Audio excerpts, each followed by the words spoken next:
With an Old Firm game, I think we were dizzy by the action of that game at Parkhead. Now we're dizzy again by the atmosphere here. And what's Sebastian Rosenthal going to make of this? He's 20 years old. He has played more than 20 internationals for Chile, but he's one for the future. Oh, definitely. And what a wonderful reception we got here. I was just like you and I before Richard handed to us here. There is something, I say it every time, there is something special about this fixture. I don't care what anyone says. I might be slightly biased, Tyler, slightly biased. There's something about the New Year fixture, whether it's at Ibrox, whether it's at Celtic Park. Well, the crowd now around 50,000 at Ibrox these days. But the Celtic contingent hoping to see something that they feel is long overdue. A win over the old enemy. 8 matches without a win. And Rangers in pole position again. But that match at Parkhead in November, only 7 weeks ago, Celtic were top on goal difference going into it. They had their best chance for a long time to really undermine Rangers in the championship. But they lost vital ground on their own ground. And the 2 games they have in hand at the moment will seem little consolation if Rangers get the joy of victory tonight. And Celtic would be 14 points adrift. This time of year, it's a statutory weather report for you. But Glasgow hasn't had too much in the way of severe winter conditions today. Most of the snow has gone. There's even been 1 or 2 bouts of drizzle. And the pitch, with the protection of undersoil heating, is in very, very good order. 1 or 2 we're seeing actually, Mark, this on a bit on the soft side. It's been that good. The undersoil heating's worked a treat. Must be the only one in the country at the moment. Yeah, it is. It looks great, Nick. No excuses for either side. It's there, the ball's there to be slicked about. And as this fixture often is, it will have to be slicked about very quickly early on. But it is a strange game in one sense, in that both camps have had to wait really until the 11th hour to announce their teams. That's not because of Old Firm secrecy. Genuine concerns, primarily over illness. 1 or 2 injuries to be checked today as well. But Walter Smith certainly had to have his thinking cap on in the past couple of hours before he announced his team. And some of the players who are fit, like Alan McLaren and Joachim Björklund, have played very little football. So, although they're physically fit, will they be match fit? There's a lot of imponderables, more than usual, about this match. You can go 2 ways, I think, with players who might or might not be match fit, Mark. This is the type of fixture where, once you're out there, your body's just full of adrenaline, pumping away through your veins. And that, I think, will help players like McLaren, like Björklund. It might just be a little bit doubt about the fitness. Even Paul McStay, Phil O'Donnell haven't played a great deal of football this year. But I think this atmosphere, this occasion will help that. Is that McCoyster, skipper? No? Well, he's never bashful when it comes to going to the front of the line, is he? Can't be.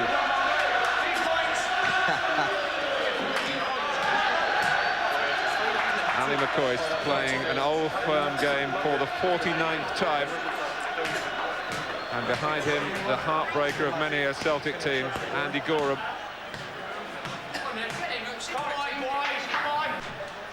But no Richard Gough, no Brian Laudrup, and severe doubts about Paul Gascoigne until the last minute.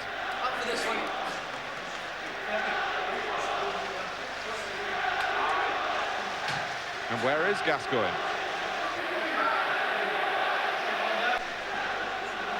But he's not been well, but he's caught up in the electricity that this match produces. Well, we've seen the players, they haven't yet.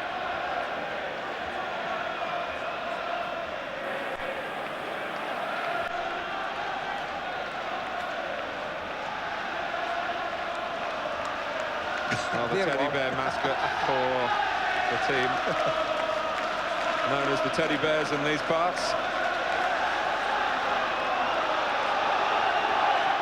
Well, it doesn't need words. It's quite unique.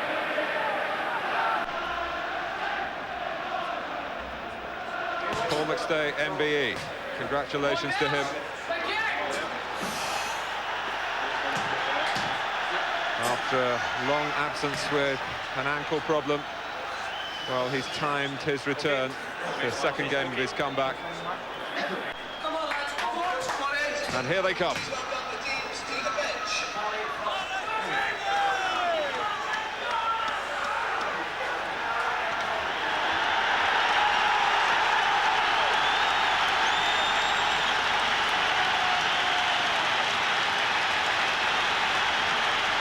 Well, let's bring you right up to date with the team news, because there is so much of it.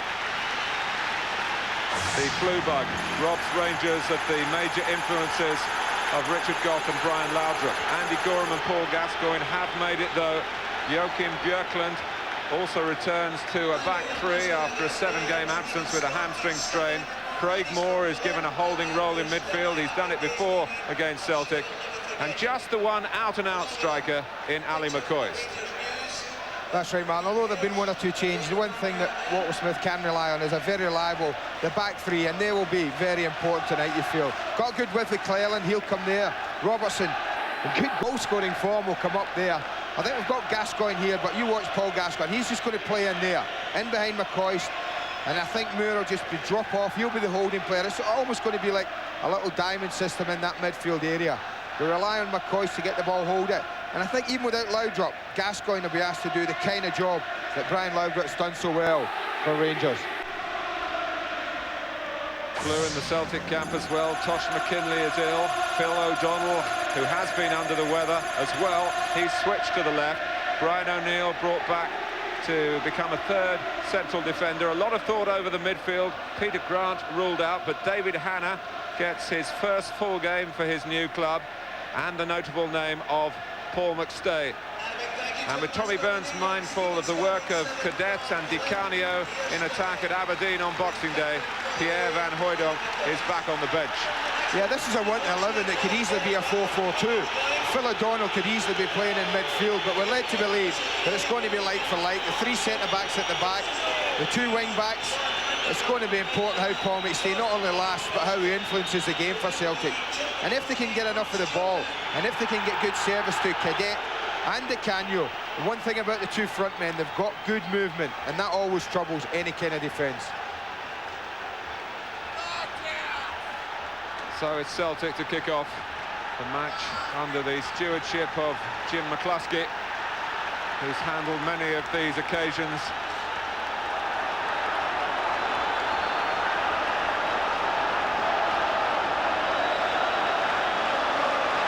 So Celtic trying to end this run of 8 matches without a win over the old enemy, and in doing so trying to improve their chances of stopping Rangers making it 9 titles in a row. Headed forward by Petric, and McCoist sent tumbling by Alan Stubbs.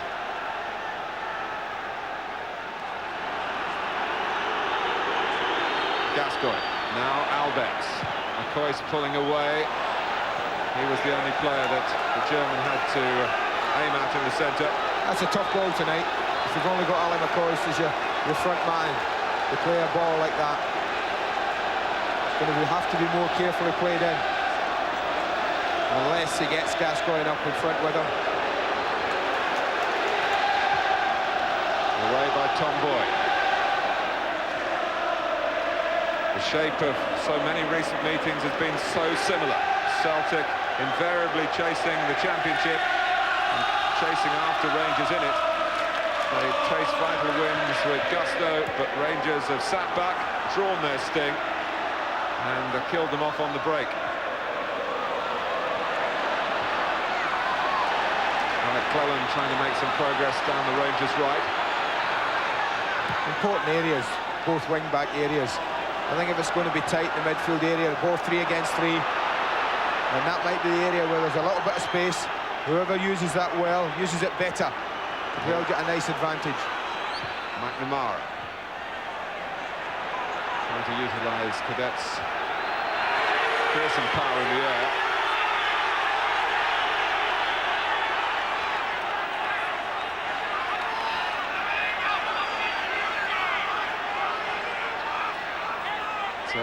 Petric, McLaren and Björklund, the three at the back for Walter Smith.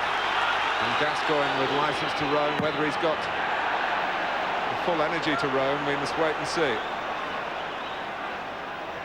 Adrenaline is a wonderful thing and can sustain you. And Gascoigne will need big helpings of that to fight his particular flu problem. For Celtic's three centre-backs, it's all about concentration, Mark. If you've only got McCoist to mark, then they've got to be very aware of runners. People like Albertson, particularly Gascoigne, I think, will be the main two.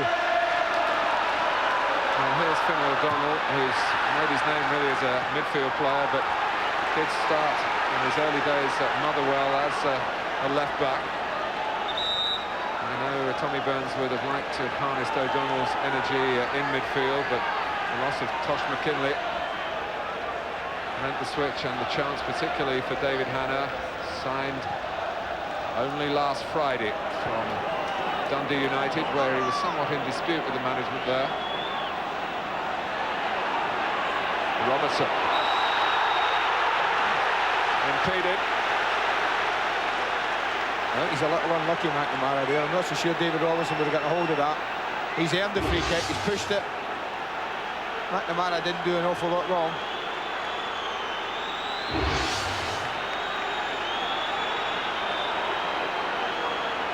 Well, can Rangers capitalise on the free kick and manufacture an early chance here?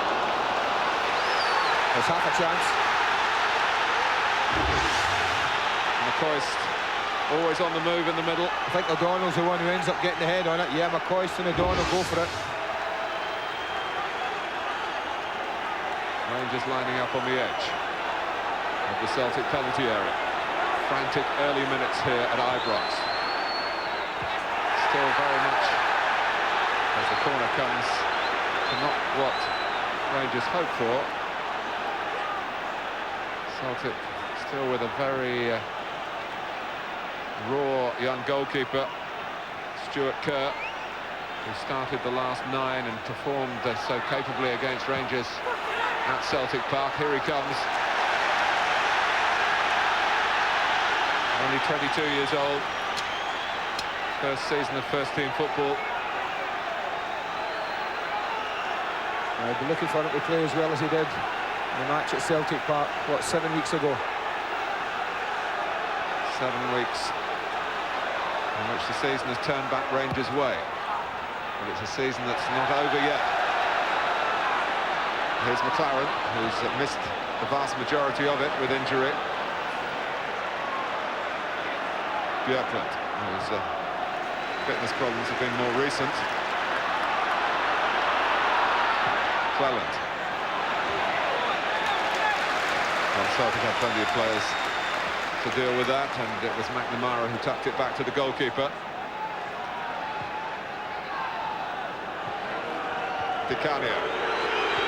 No golden boots tonight. Next day. On from Hanna. Here's O'Donnell.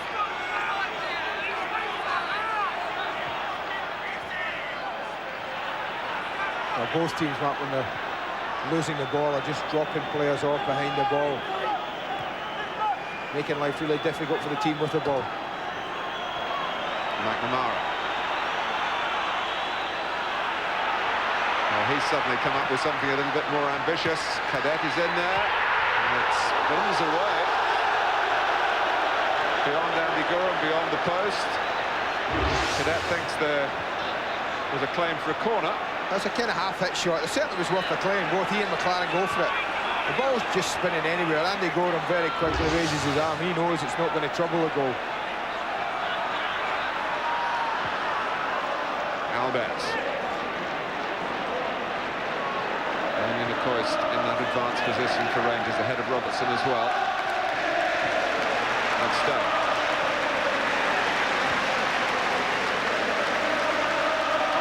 Well, amidst the well-documented tribal rivalry here, what we've got is a football match with a lot of individual talent in it.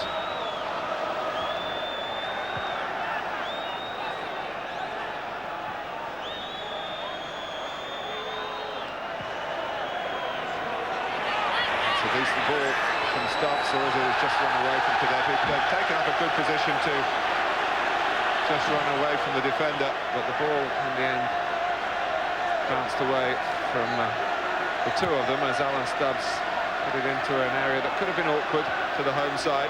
Decent ball, good movement. But if you let that kind of ball coming at that kind of, from that kind of distance bounce, it is just going to skip away from you tonight. The Kanye flag has gone up for offside against Cadet.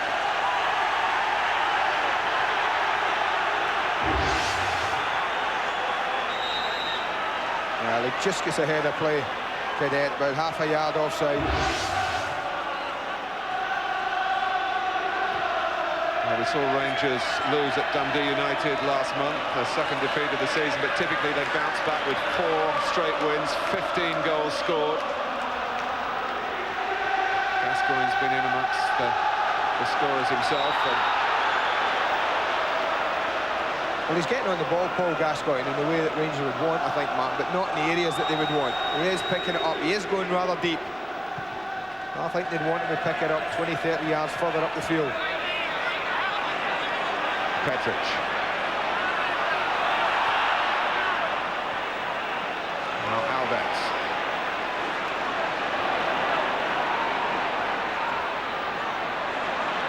Robertson with so many attacking instincts coming from the left side. So got a free kick.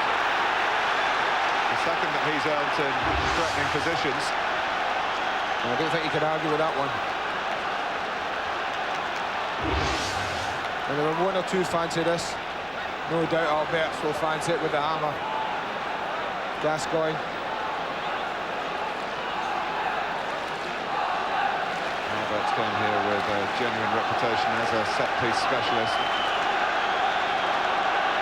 And Celtic's wall is 5 strong. But Alberts gets it through! The hammer has torn Celtic apart. You won't see many free kicks hit any harder than that. That was awesome. Absolutely awesome. This is goalkeeper's side. This is Stuart Kerr's side. But it's hit with such pace and ferocity. Goalkeeper doesn't edge to the right very far, does he, if at all? But that ball is past him before he can move. Look at the goalkeeper's position. He sees it. It's on its way. Go and move. It's past him before he can move 2 yards. Awesome stuff. Thunderous power, perfect placement as well. And Rangers lead Celtic by a magnificent Jörg Alberts goal to 0. It's probably just as well the charger didn't get in the way of that, Martin. 10 yards away, it would have probably halved him in 2. Such was the power.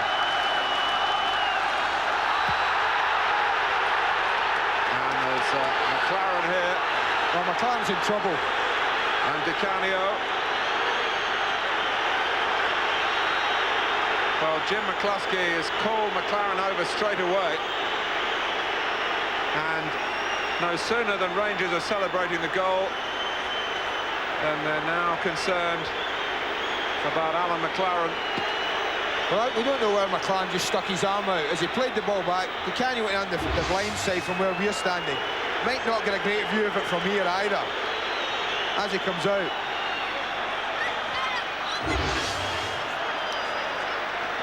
Couldn't quite see from there, but obviously referee McCluskey had pretty good view of that because he was right on the whistle right away. No hesitation from the referee. Blew up, free kick, booking. Well, with McCoy's needing a bit of attention as well. That was almost unnoticed for the concern about McLaren and his future in the match. And straight away, Celtic have got a chance to hit back from an identical position. Well, they may not have the power of an Alberts. Will they be looking for a little more craft?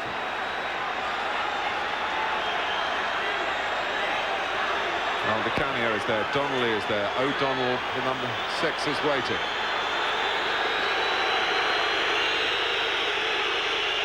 Di Canio, Gorham's fumbled, which is a surprise in itself, especially in a game against Celtic. Well, it might have just been too easy for Andy Gorham. This is probably a bread and butter save, but it does bounce and he takes his eye off it. And how thankful he is for Alan McLaren. We always talk about strikers going in. It's just as important that defenders follow in. Shots on goals, free kicks, for that reason there. Had McLaren not gone in after it, it might well have been 1-1. Well, you could have made a case at the start of play, even given that Rangers' 11-point lead, for a draw being a useful result to both sides. But the early Rangers goal has now put Celtic in a position where they have to do something that they haven't managed so far against Rangers this season, and that is score.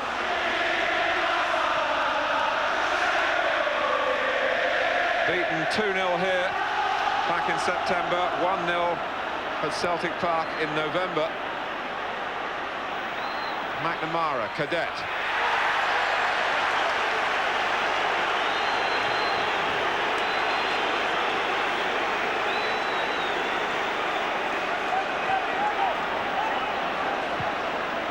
O'Neill across to Boyd. O'Donnell, Cadet.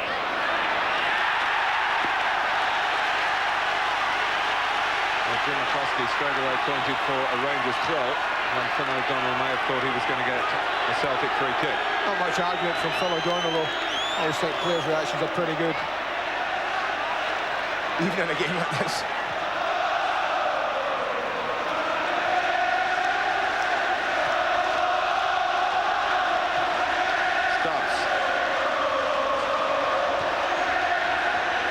Easily read though by Petric. Gascoigne challenged by Di Canio. And that from Ian Ferguson. Right under the nose of the referee. On McStay. Well, he's late. There's no doubt south of the border, Martin. That would have been a yellow card, I feel, eh? No doubt.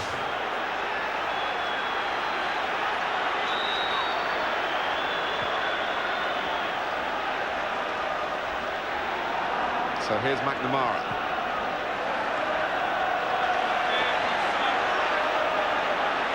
Headed forward to Alberts by Gascoigne.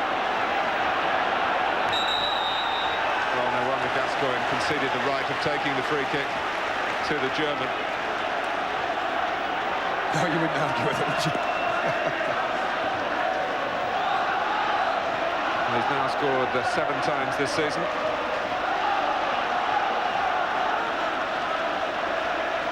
Notice that they've also put him on penalties recently as well. From that sort of range, if he gets the chance, he might well pull the rigging away from its moorings.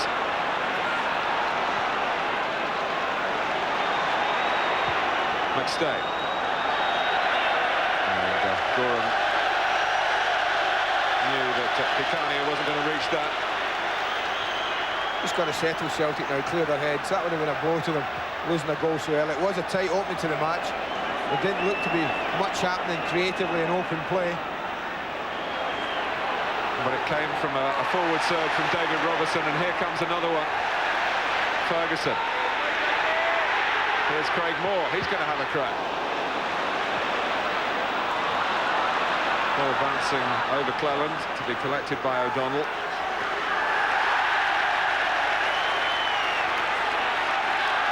Gascoigne.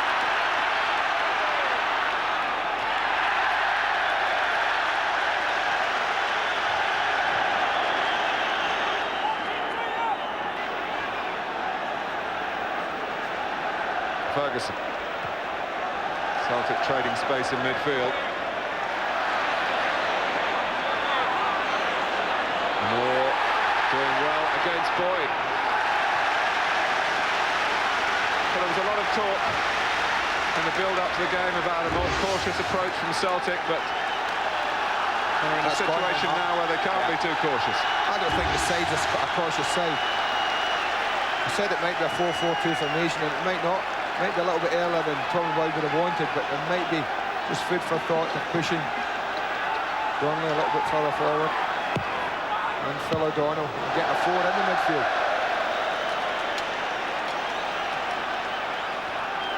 Not early yet. Petric waiting, the number 4. on the edge of the area. McLaren is up as well. Craig Moore making a run in front of both of those. And an object going onto the pitch.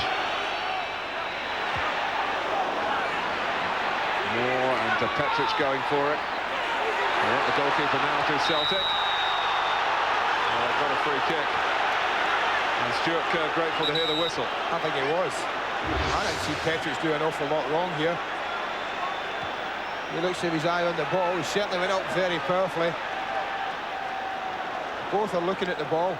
Certainly the arms are up, but I mean, I've always said you have to use your arms as leverage when you're jumping. Difficult to jump with them straight by your side.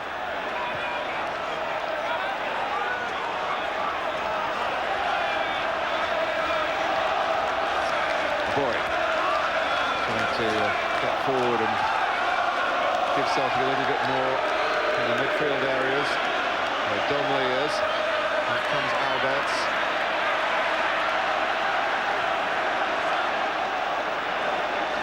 O'Neill.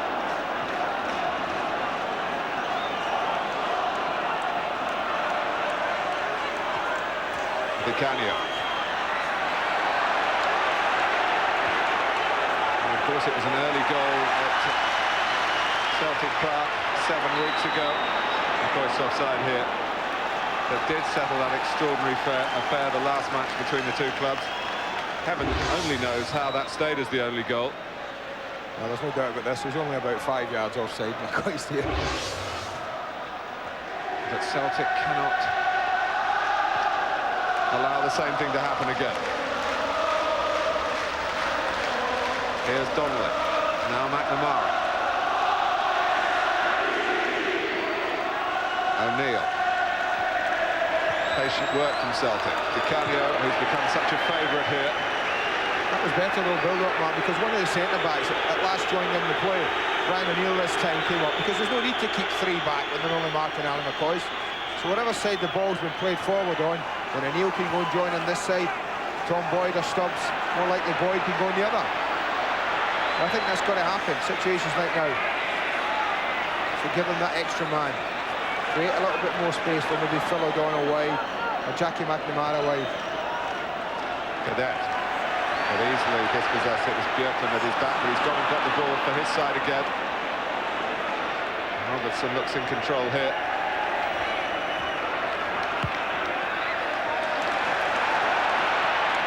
Ferguson, Celtic might nick it back. That was certainly in the mind of Hannah, but he didn't get there quickly enough, and it's Alec Clellan.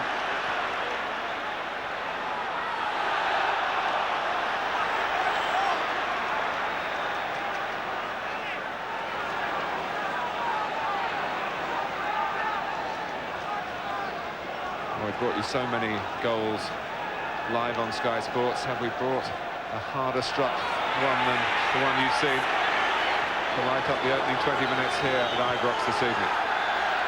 From Jörg Alberts, by which Rangers lead.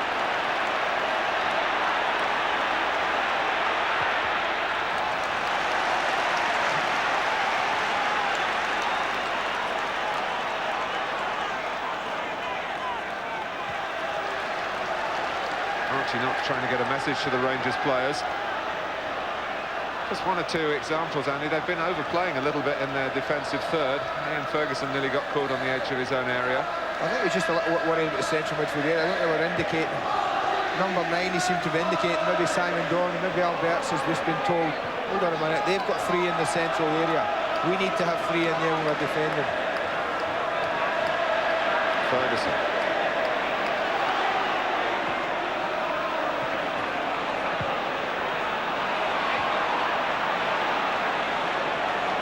Stay getting a toe in.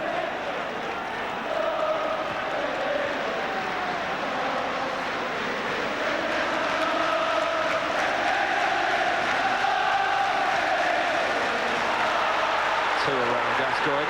Just had a lingering look at the incident after the ball had gone away, but there was no sign of retaliation.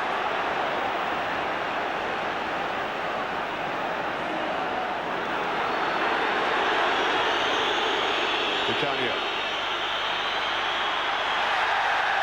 he's getting a lot of players around him.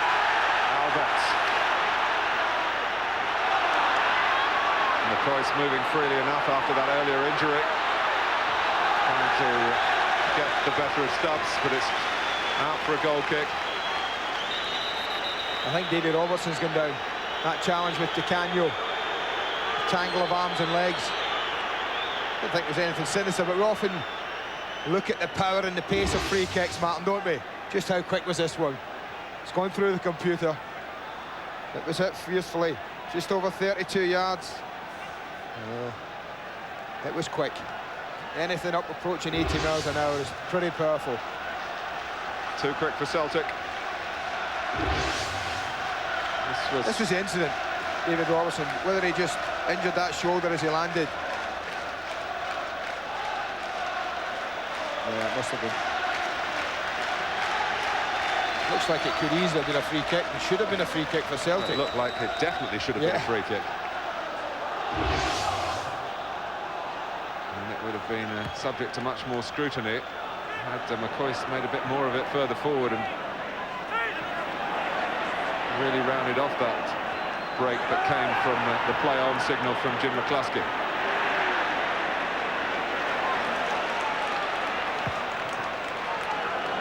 Here is McCoy, needing some support, not getting it that time. Hannah was a player backed for a long time by Jerry Francis when he was manager of Queen's Park Rangers, but the expected transfer never materialised. Here's McNamara.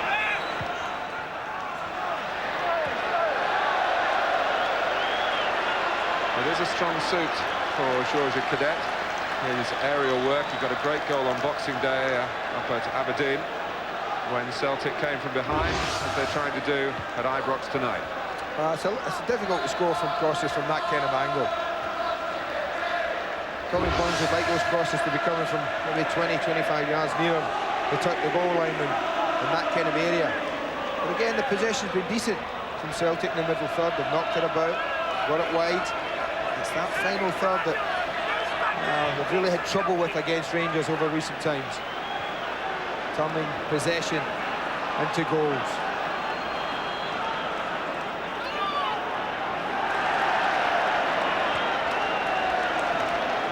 Cleverly and calmly done by Gascoigne. Björklund, the Swede. Gascoigne solving his difficulties there with an expansive back pass.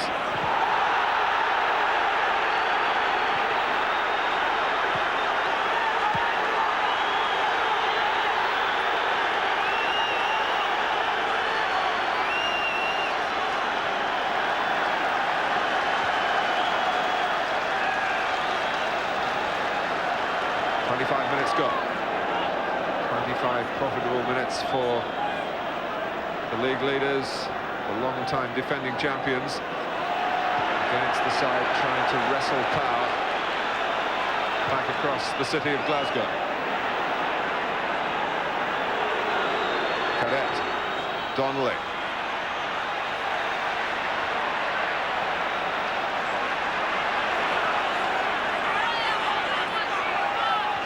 O'Donnell, and Di Canio, trying for a trick or two perhaps as he takes on Petric. And gets the cross in, it's over Cadet, but it comes to McNamara. It was a decent hit from McNamara. That certainly would have made Gordon work if Alan McLaren not got in the way.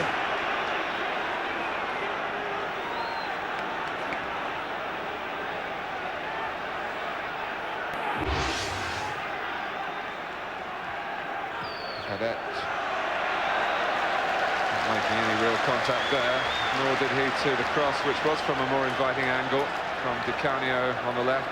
There's no doubt that under Tommy Burns, Celtic have improved and developed the strength of their playing staff, but he knows that the fans want silverware, of course, but also they use the results against Rangers as their own personal barometers.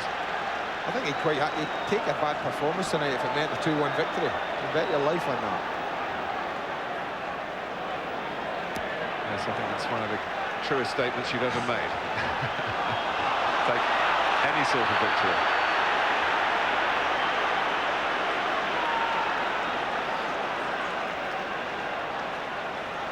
if Rangers fans, when they heard the team announced without Goff, that was not such a surprise. The news leaked yesterday. But without Laudrup as well, that was a shock to the Rangers followers. They might have been concerned. Well, they might be concerned here at Di Canio. They'll have to do better than that to better Goram. It was promising, no, Martin. His touch was lovely and the ball fed up to him. He turned Petric beautifully. And this is a really, really forceful and driving run. Very strongest side the left. Never looked like getting the shot into trouble the goalkeeper. It's far more positive. Well, there's no doubt of the talent of Di Canio. His problem in Italy, where he served several of the top clubs, was really producing it on a regular basis. The type of player who would take in team instructions and then actually go out on the pitch and forget all about them. I've known a few of them.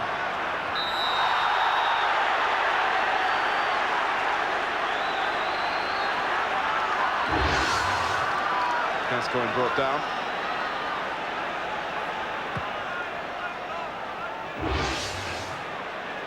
Alberts. McCoy's just pulling away. Robertson.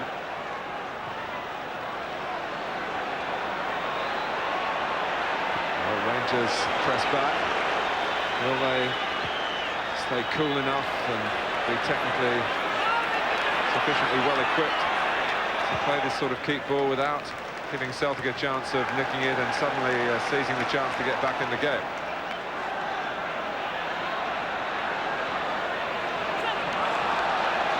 McNamara getting the better of Alberts and Donnelly coming away with the ball.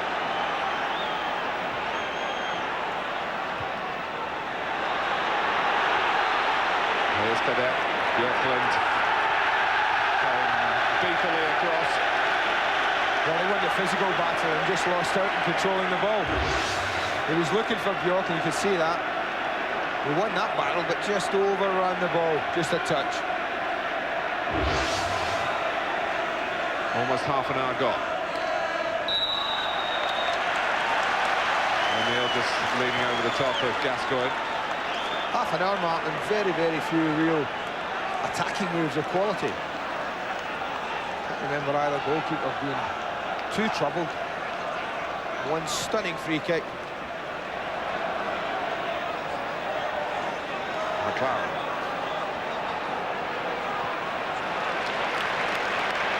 Björklund, who's not too keen on crossing the halfway line, and will want to check back and will need to check back. Cadet. Well done, well offside. Yeah, good defending that. He knew he was the last man, Petric. Lucania was always looking to run in behind. And he just steps up, gets it absolutely right. Well, there's been an incident with the ball being kicked by Goram and it hit Di Canio on the back. And Di Canio is the player singled out by the Rangers fans as, and it's a compliment to him really, the one they want to get at.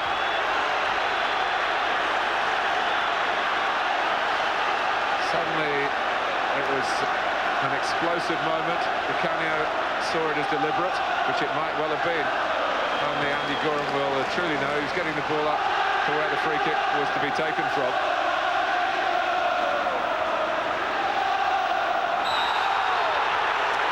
Well, Celtic again finding it hard to curb the movement down the Rangers left of Davy Robertson. He's been the best attacker on the field in the opening half hour. Davy Robertson has been the most profitable one. He's earned his side many free kicks in dangerous areas. A deep one from Alberts. A header from Petric, who's showing his power in that Celtic penalty area. Well, it's a good header. A little bit more height in this might well have tested Stuart a bit more severely. It's also a test of Di Canio's temperament, this.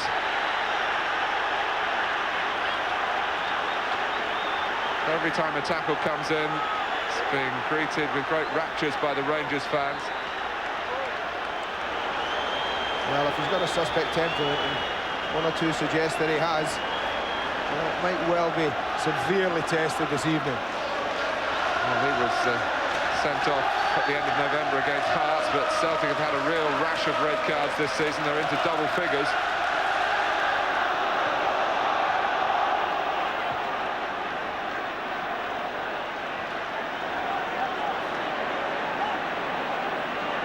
O'Neill. Andy, I'll watch the game, you watch Di Canio for a minute, just to see in case something happens. I have been marking both of them. He's just been chatting to Gordon Petrick. Both of them have just been having a little natter. It all seems to have settled down now. McNamara, McStay taking over.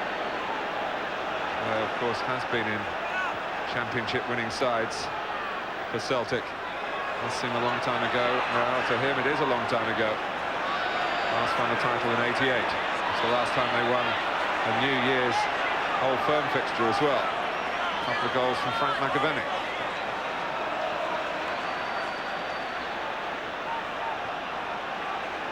Stubbs, but there's no pressure on him from the misplaced pass. Rangers regrouping in their own half. That's what I think now. Tommy Boyd's got to go a little bit further forward now. Big Palmy stay the option. Donnelly. The referee's got the rule here. That's a booking, I think, for Craig Moore.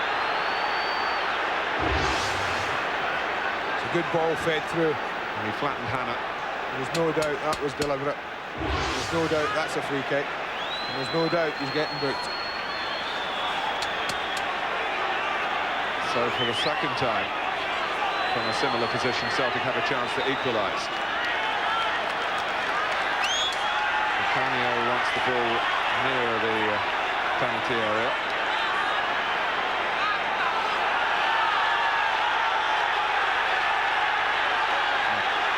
The referee just threatening to produce the card for either Di Canio or O'Donnell, who were querying the positioning of the free kick.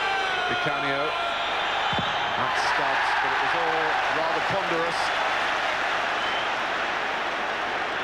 Now McCoy's did his job. He's obviously back there to charge it down.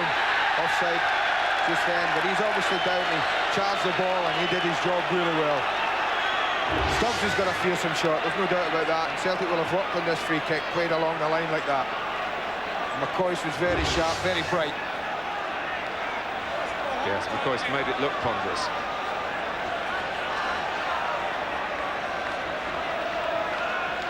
Might want that one on his video scrapbook to show that he does defend. Alberts couldn't get there, broken up by O'Neill. Di Canio making up the ground, and Gorham waiting for the ball that never quite reached the penalty area. Had to head it away, otherwise Di Canio might have nicked a goal. Well, he got it right, but only just Andy Gorham. Obviously he thought that this ball was going to kick on through, it didn't.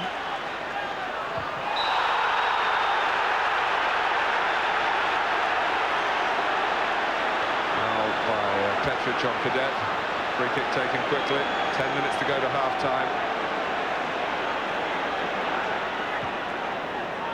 The type of contest that only Old Firm games bring.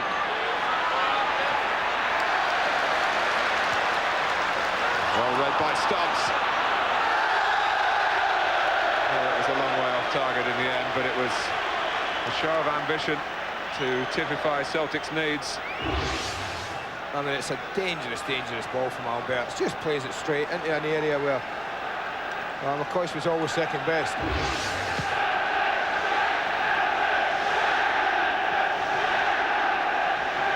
Alberts furthest forward at the moment. Boyd tucks it away from him. Celtic had this long period of inactivity due partly to bad weather, also to calls on their international players. But they've got going again over the holidays with home wins over Dundee United and Dunfermline, and the Boxing Day comeback at Aberdeen. I think that was impressive, Mark. Those were 3 games that I think Tommy Burns knew his side just couldn't afford to drop any points. He needed 3 victories.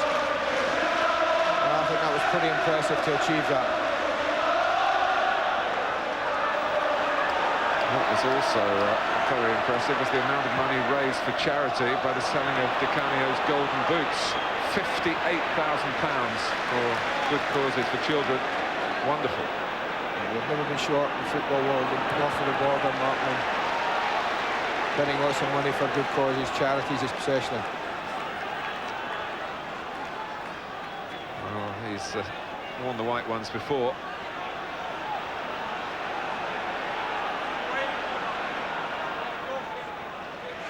Moore. Cleland in space. Gascoigne joining McCoist in the Celtic penalty area. Two of them going in there and cleared by McNamara. A bit of room for Donnelly, who went and got it back after he deflected off Ferguson, and then DiCanio couldn't find the angle. Get the ball back to Simon Donnelly. Coming up for you on Sky Sports at the weekend. Sky Sports 1, third round of the FA Cup, of course, in England. Arsenal against Sunderland, extended highlights and other games as well. 6 o'clock on Saturday. And then from the Valley, Charlton against Newcastle, live on Sunday at 1 o'clock.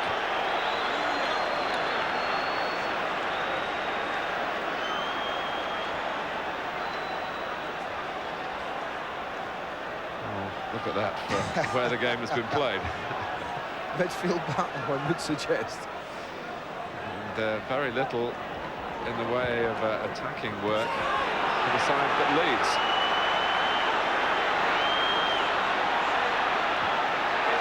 Ferguson. And he can have a go here. Kerr was plunging to his left again.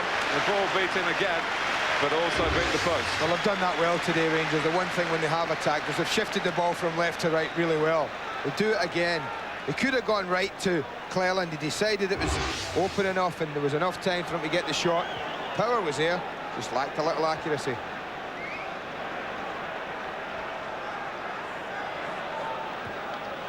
Boyd.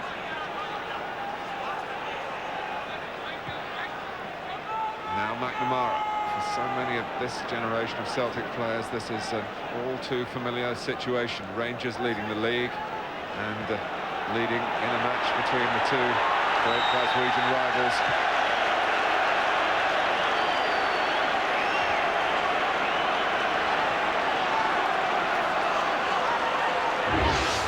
Ferguson walking away. I don't know whether he was the player involved there. Looks as though he might have been. Yeah, you can see it in the corner of the screen as the pass goes in. Certainly a solid lad, Ian Ferguson, there's no doubt about that. David Hanna just made a run right across the back three and just get caught a little offside. The treatment goes on for Jackie McNamara, and Tommy Burns assesses what doesn't look like serious damage from a distance. Archie Knox went right to the edge of the Rangers technical area to talk to Alberts and Robertson about something that's not satisfying the Rangers management. The little thing it might be is Simon Donnelly, because he has been the one Celtic player in the last 10 or 15 minutes who's found himself a little bit of space in that midfield area and got himself on the ball. He also played very well in the last game, earned that penalty that Van Hooijdonk couldn't convert. Both sides, of course, failing from the penalty spot 7 weeks ago. It's a free kick that's produced a difference between the two teams to this point tonight.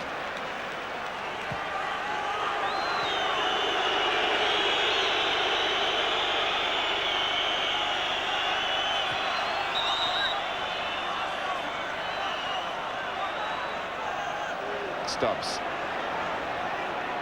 So much pent-up emotion for the players, which they're glad to have the release of when the game finally gets underway. Everyone wanting to be aggressive and all action. It's applying those principles properly that matter. McNamara.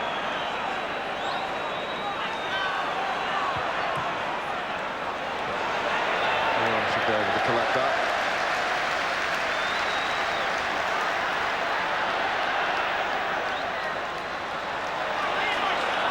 The goal of Power-handed, there's not a great deal of difference between the two teams. No, it's been very, very similar to many games that we've seen recently between the two. If anything, Celtic have probably again had more possession of the ball. You can see from the action areas they had more pressure in the attacking areas. That familiar scoreline in the top left-hand corner is the one that I think worries them most. And that's late. I don't think the referee saw it, though, Martin. I think he followed the play. It was ending happily. You can see it there again. Looked like he lost his footing, in all fairness, Cadet. Slid into him rather than anything deliberate.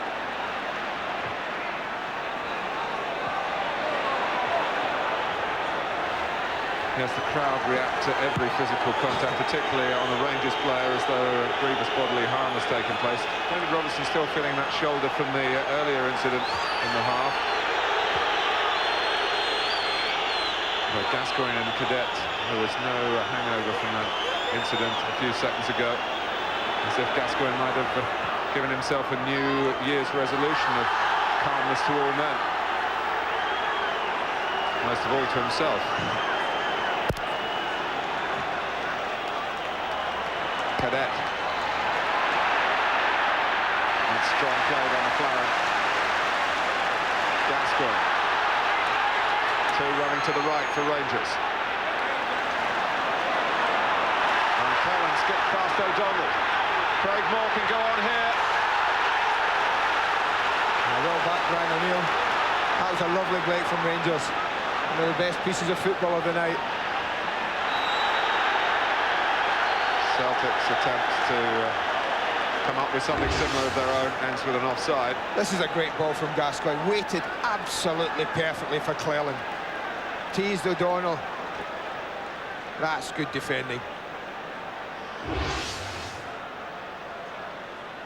I don't think it could have been seen as a deliberate back pass, but in any case it deflected onto Moore before Kerr picked it up.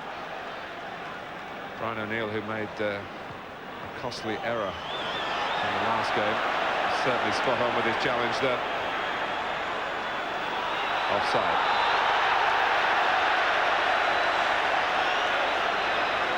It's always tight when defender and forward cross. Canio turns and plays it. I think he's just about offside. Gascoigne, one or two stoppages in this first half, but Jim McCluskey will have to make allowances for. Rangers trying to use the late moments to improve their situation even further.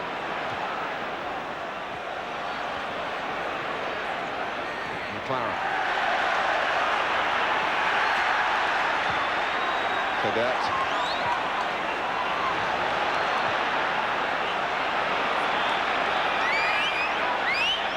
O'Donnell.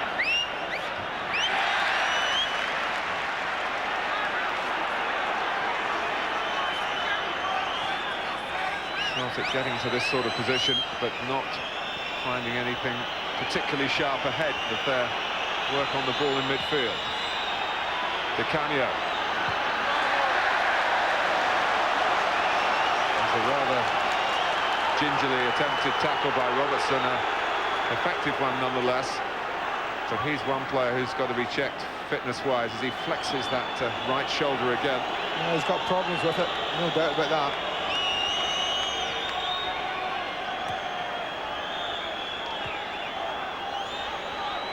But the biggest bruise at the moment has been inflicted on the hopes of Celtic by a thumping free kick. Donnelly. Cadet.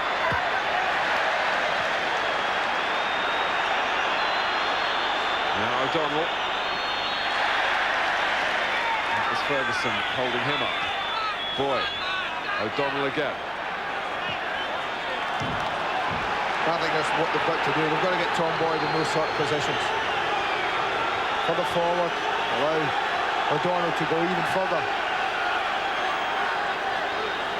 There's surely only a few seconds to go in this half as the corner comes in from Di Canio. Borum comes with a strong fist, and he wants to go in looking for those who caught him. He had his eyes on the ball, so I'm not sure that he absolutely knew who he was looking for. Stubbs was the player who gave it everything and had an arm raised as well. Well, he's not the biggest goalkeeper, Andy Gorham. He made it as I think Stubbs was going cleanly and fairly for the ball. When two people are coming in opposite directions, straight at each other, then there's going to be a collision.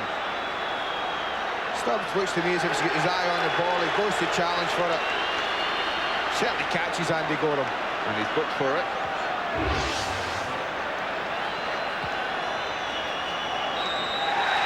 Well, it's half-time at Ibrox.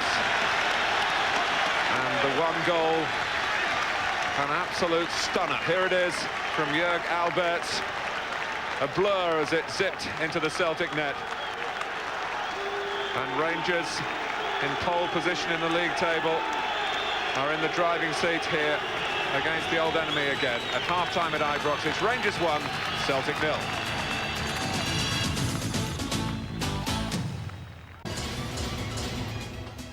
Goal attempts few and far between though, and Celtic have had more of them. 6 as opposed to Rangers 4. Each hit the target twice. Importantly, Rangers found a way through, of course.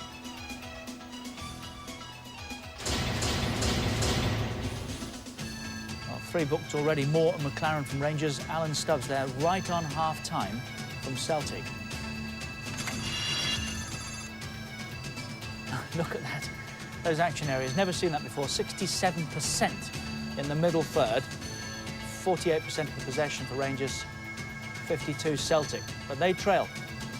Gordon Smith and Charlie Nicholas are our guests here at Ibrox. We said going into it, Charlie, it was a game that Celtic quite simply had to win. Yep. Can you see a way through for them on the evidence of what has happened so far? Not in the current way that the team is lined up. No, I don't believe that they have got anybody with serious penetration or anybody that's done anything so far. It's the most comfortable I've seen Rangers defensively in certain areas for a long time in a derby game. I'm surprised Celtic are not a bit more... I know they're going to play a bit more cautious tonight, we knew that, but Phil O'Donnell for me needs to be moved into the central area and get someone else, even young Hannah, to play on the left side. Let's have a look at the goal that separates the teams. A bit special, Gordon, wasn't it? Absolute screamer. Fantastic strike. I mean, that's the thing about Alberts. He's got so much power in his left foot there. I think the wall slightly opens up for him, to be honest with you. I think it may be Jackie McNamara who's attacking it here on the edge, just decides to come forward. The Kerr has left very little space on his left-hand side, and as Jackie McNamara comes off the line to try and block it, he's half-turned on it, and I think by the time the keeper sees it coming past him on the outside, it's just purely the pace that beats him. What was there to hit, though? A postage stamp, really, wasn't there? And he found it. I think he's probably got less than a yard. I mean, Jackie has turned on it, but he's got less than a half a yard for accuracy there, and he's found it. Are we being a little bit critical looking at what went wrong there? Should we not just be admiring the power, the strength, and a wonderful free kick? I think so. I agree with Gordon's point in a way, because that guy's to block it. Jackie's there to block that post. But the power on that and the accuracy on the strike as well as the power was sensational. There would be 1 or 2 managers there who would have a bit of a fault, would find fault with Jackie McNamara for turning his back. But they'll always find a fault, wouldn't they? Yeah, when somebody hits a ball that hard, you know, it's difficult to go out and face it, you know. He didn't move out of the way. Yeah. With that one coming at you. At the other end, Di Canio, almost on the back of that opening goal. Found a way through. It just tries to hit the target, which he does, and very unlike Gorham. It's got to be said, the surface is very slippery. I was just going to say that it's not the best in that 6-yard area, is it? It's not. All round the pitch, it is quite wet. It's a wet top, but it's very unlike him. I think the ball took a spin when it hit that bounce, actually. McLaren had given the free kick away. Watch this, it changes direction in the ball. Watch as it hits the bounce, it changes direction slightly. And he's lucky there that Al McLaren's the first to react to it, because that could easily have been a Celtic player putting that in the net. Rangers sitting on a win here, do you think? I think they are comfortable. As Charlie says, the big problem that they've got is that Celtic are not pushing people forward at them. I know that's the way they've been beaten in the past, but really when you see the lineups tonight, Celtic now, I think at this stage at half-time, have to come out and change it. It's 1-0 to Rangers at half-time at Ibrox. And that's how it feels if you're a Celtic supporter. Here we go again. It's Rangers in the driving seat, 1-0 at half-time. If you've just joined us, this is how they took the lead inside the opening 10 minutes. What a strike that was from Albert. And it stayed just like that.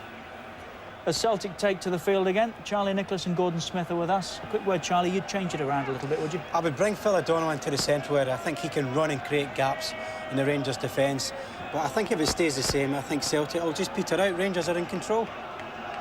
Steady as you go then for Rangers, is it, Gordon?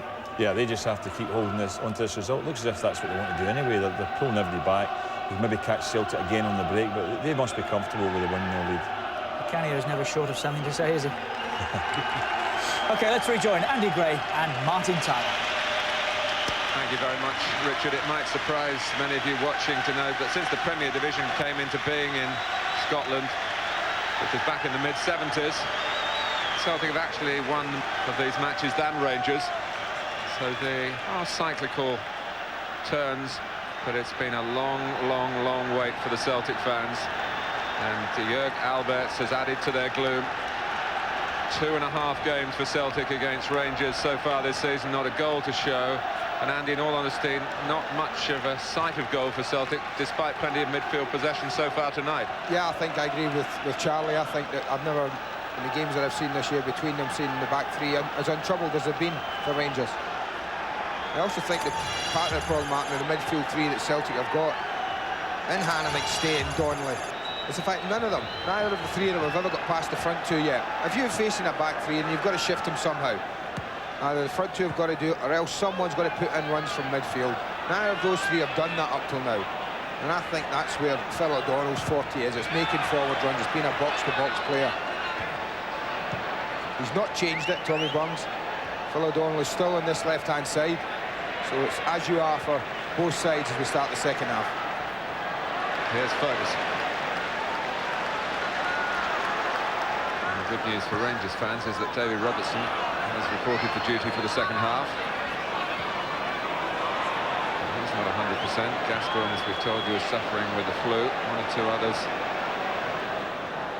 Also keeping Walter Smith waiting before he could announce tonight's team.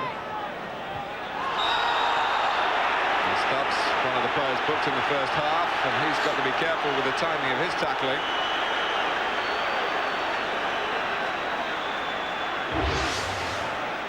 And when he comes in at the back of McCoist, I think in any other league in the world, that would be a free kick, yes, and it would also be a yellow card. Well, it's a mandatory decision with a tackle from behind. Referees shouldn't be given the discretion.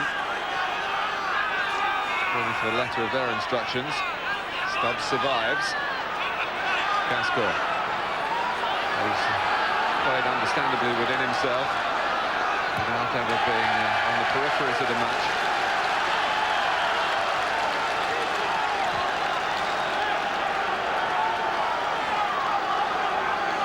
He's never been on the losing side against Celtic. If that's to happen tonight, we're in for a dramatic change around in the second half. No signs of it so far.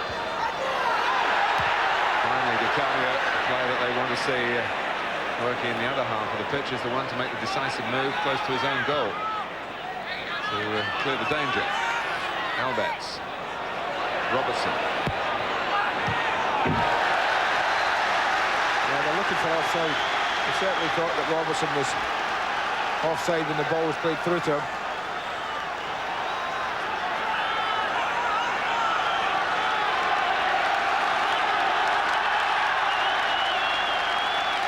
Well, the second goal for Celtic, even at this relatively early stage, and you begin to wonder how Celtic could save the game. Albertz takes. Right into a ruck of players attacking the ball. Stuart Kerr stayed on his line. We've got a bit of view, actually. He got his head to the ball. Plenty of players went in. Ian Ferguson's the one who ends up getting a head to it.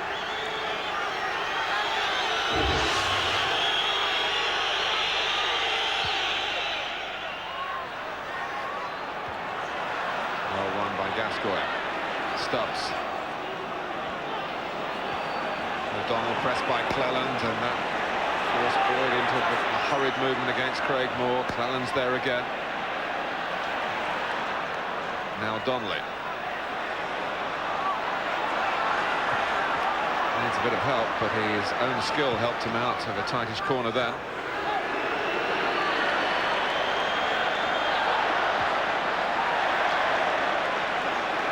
It's very difficult for Cadet and Dicanio without midfield support in advanced areas. Celtic, obviously, with this note of caution that we've mentioned, after being suckered by Rangers in previous games in recent times, they're sticking to the shape aligned by Tommy Burns and Billy Stark in their pre-match preparation.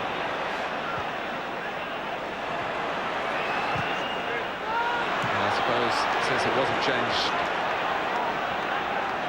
at half-time. You feel that they're happy to at least make sure they don't concede a second and pick up the tempo as the match draws to its close. But it's Robertson from a Coist, who was onside. I'm sure Celtic would have agreed with that, but the flag stayed down. Well, again, it's Robertson who causes the problems, Martin. How often he's done that tonight? Not by going wide, but by driving infield. Certainly a question about offside. You can see what Coist was trying to do. Looked up, just trying to chip it over the goalkeeper. Gascoigne illuminating the match with his skill and not really doing exactly the same with his show of temper. He'd been pretty much in control in the first half. He's got his free kick. It's a lovely run. I think he's played well tonight, man. He said he's feeling under the weather. There's doubts about his fitness. And I think he's had a good game. This is Cleland. I'm just looking down at the bench and Van Hooydonk's tracksuit's coming off, Martin. So I reckon within the next 4 or 5 minutes, that's the first change. And here's O'Donnell playing it forward from central midfield. Cameron tidies up. Now, where's O'Donnell going to go now? He's just trotting back over his position. He is, yeah. I wonder whether... Now he's getting a message from Hannah, but he's still concentrating on the left side of things. That's Di Canio. Slacking bodies here. And there they've got Di Canio is hooking it in, and only one player. And the one thing about O'Donnell is he does make runs into the box.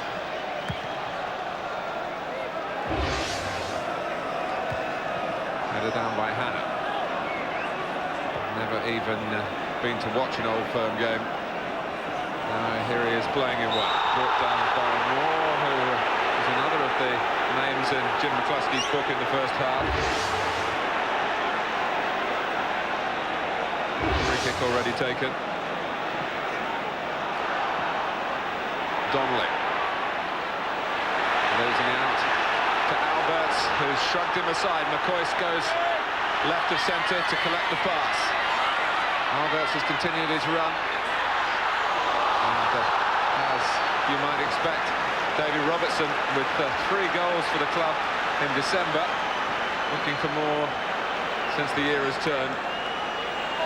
That was a great run, Martin. He must have been 20, 30 yards behind Alberts when he won the ball. Björklund. Ball coming when Simon Donnelly was caught in possession. Stubbs. Now O'Donnell.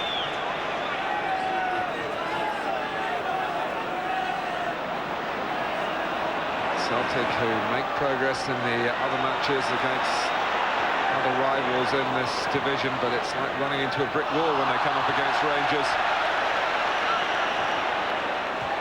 Gascoigne. Good tracking back by Hannah against Cleland. Cadet, now Di Canio.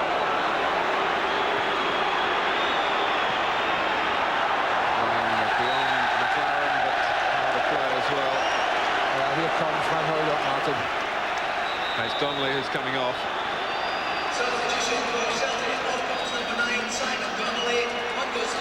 Well, Pierre Van Hooydonk has had too much publicity, really, for his off-the-field dispute with the club, where he wants an improved contract.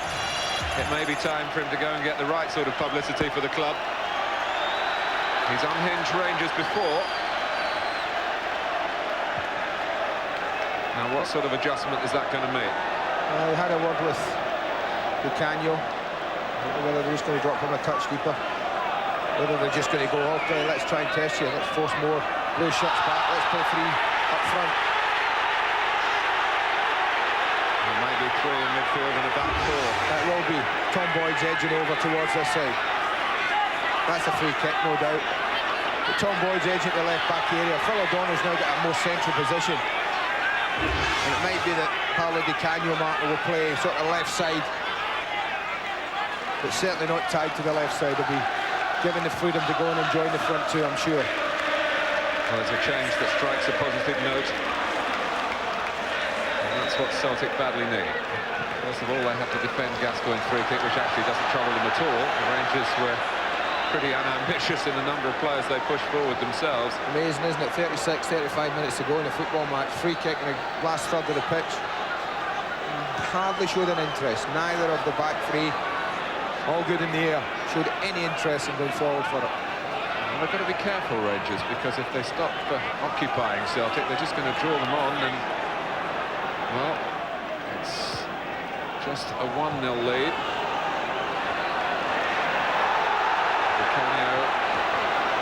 Cullen gets back. Ferguson is there strongly. In went McStay. Still McStay. Well, the run was there to be admired. Just couldn't put the shot in. Well, that's what's needed. Wins the ball well and then just makes a straight line. Lovely diagonal run. Skips past one, skips past McLaren. Just when he needed a little bit of composure, just lost it slightly. But the captain setting the right kind of example.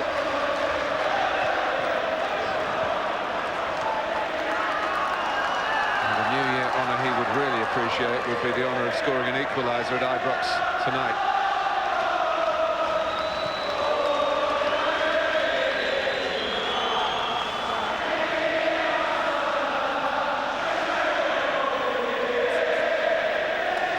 Confirmed at just over 50,000.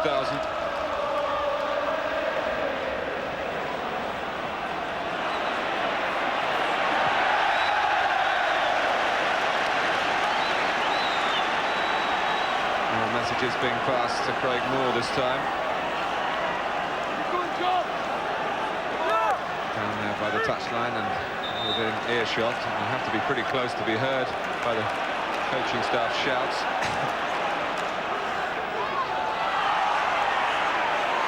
Here's Gascoigne. Celtic starting to get a little bit more fired up, as if the presence of an extra attacker has signalled a sort of return to their natural cavalier instincts.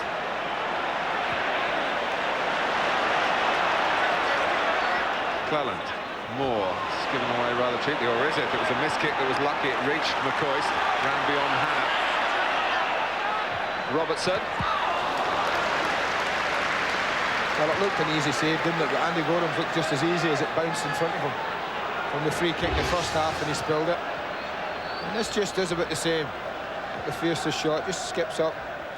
All about concentration there. Cadet. Oh, it's a mistake by Björklund. Di Canio. Looking more promising for Celtic here. They've got plenty of players in the centre. Di Canio there, certainly able to take it behind. Björklund could have cleared, and suddenly there was a posse of players on the scene for Celtic. And they opened up just to get it across goal. I thought he had an opportunity there with both Van Hooydonk and Cadet in positions to receive across, but he ignored them and just overran it. It was noticeable there, Martin, that Phil O'Donnell got involved high up the pitch for the first time.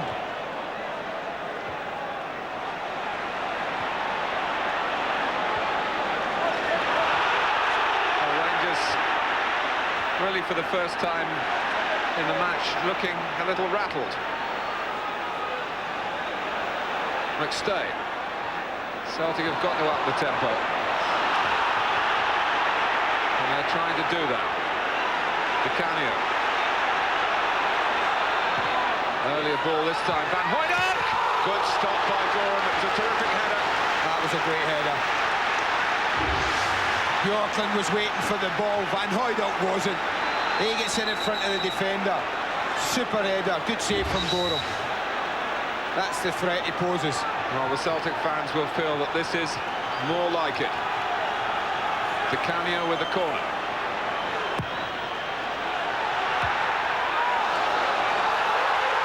Well, I thought that was a Gascoigne header, I have to say. And Now he's changed his he mind. has changed his mind. Paul Gascoigne got his head to this and cleared it. He did. Initially points for a goal kick. See it there. Very important phase of the game, this. And Rangers losing some of their first half composure. Celtic forcing it away from them, perhaps. O'Donnell. Time really for players on both sides to stand up and be counted now, and here's Cleland. And Robertson with another run from a different channel this time. And Celtic, who were pressing with corners of their own, now have to defend one.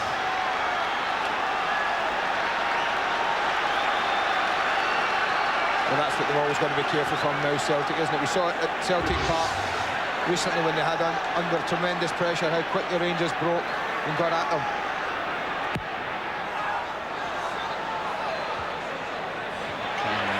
Off the head of Petric, back by Moore. Wondering whether it was going out. Albert's charging in. It clearly had crossed the line. This young goalkeeper whose original contract ends at the end of the season. Been interest, not surprisingly, in his services, but he wants to stay at the club. And I'm sure a new deal will be hammered out for that to happen.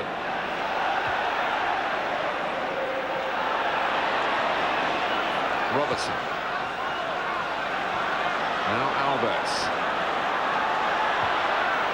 Half an hour to go. It's all in the last half an hour, 7 weeks ago. And the game had exactly the same situation.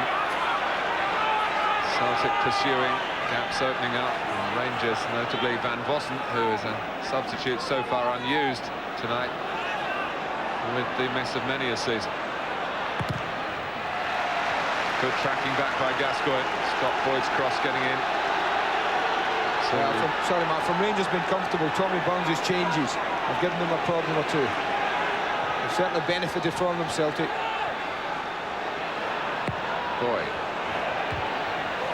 Aiming for Cadet. Stubbs to Boyd. Front man reposition.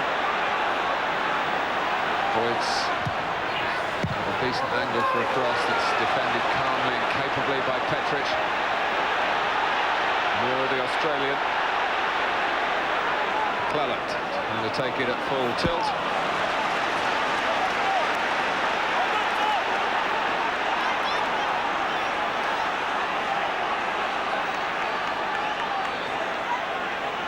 Gascoigne just looking at the bench and flexing that right side.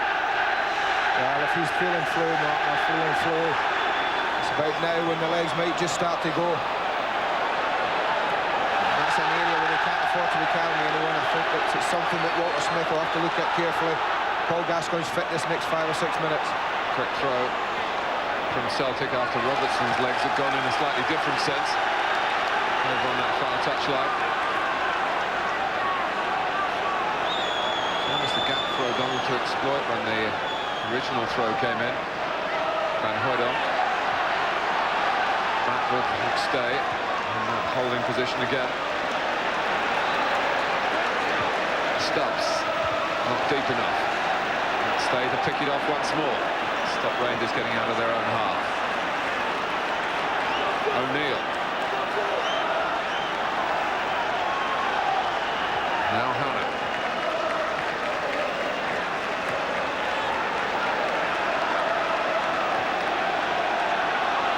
McStay. Cadet came to him quite quickly. Hannah. And Hooydonk claiming he was fouled.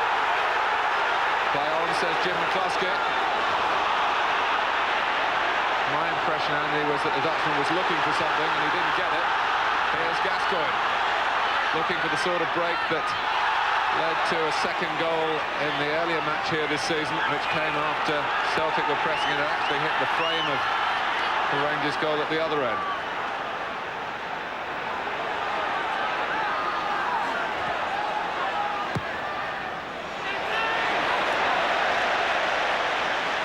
Did Celtic have a case? I didn't think so. I agreed with you. I thought the ball had cleared both Van Hooydonk and I think it's Petric. Nah, was it Bjorklund? Nah, I think he just stands his ground, the defender on the edge of the box. But it's a different Celtic at the moment. Well, just looking down again, Charlie Miller has got tracksuit bottoms off, Martin in the dugout. I wonder if they're concerned about maybe Paul Gascoigne's legs, his fitness. They're pointing over to him, they're asking him. He's knackered, that's what he's saying. He can't get any breath. Well, it's been a noble effort to put this much in. McStay. Back to Boyd. Van Hooydonk pulling away to the far post. Others in there as well. There was Di Canio behind Van Hooydonk initially. Hanna then has the shot. What a save that was, Martin. Again, Andy Gorham shuts out Celtic. What a save this is. This is pure instinct. It's a great ball in, and they've got presence and they've got players. He doesn't even use his arms or his body. He actually kicks it away. Incredible. What reactions. It's O'Neill up the highest. But they were looking for Van Hooydonk. Di Canio came in behind. The ball bounced down, and Andy Gorham, well, rewrote the goalkeeping manual. It's just reactions, isn't it? He probably couldn't have gotten there. Did Cadet have half a chance as it came back off? Did it just hit him? Yeah, it just hits him in the head. Well, Paul Gascoigne, not a well man, comes off with Rangers still in a healthy situation, but their condition being put to the test, and Charlie Miller comes on to try and stem the flow if he can, which is coming through the midfield towards the Rangers goal. Well, if the back three looked very comfortable in the opening 45 minutes of this match, they've looked anything but in this second half, particularly since Tommy Burns has made the change. O'Neill, Di Canio. We've seen this situation so often. You read my mind. And that's why mentally it's as much a problem for Celtic. You feel, Matt, they've got to believe they can score. Boyd. Van Hooydonk. Cadet. Di Canio. They have scored! That's what it means to Tommy Burns. And to all connected with Celtic. They've hammered away and they've broken through. What a really cool finish he showed there, Di Canio. It's lovely football. He plays it well here, Van Hooydonk to Cadet. They think they've got the tackle, and that's a cool finish. Gorham goes to ground and he just slips it underneath his body. Comes charging out. Just watch the way he slips it under Gorham. One touch to control it. The second under the goalkeeper. Game on. A quarter of the game to go. And after the joy, Tommy Burns came down to earth pretty quickly, and he was getting messages on to his players just to be calm, tapping the side of his head as if to say, use your brains now. Don't let emotion totally take over. 1-1.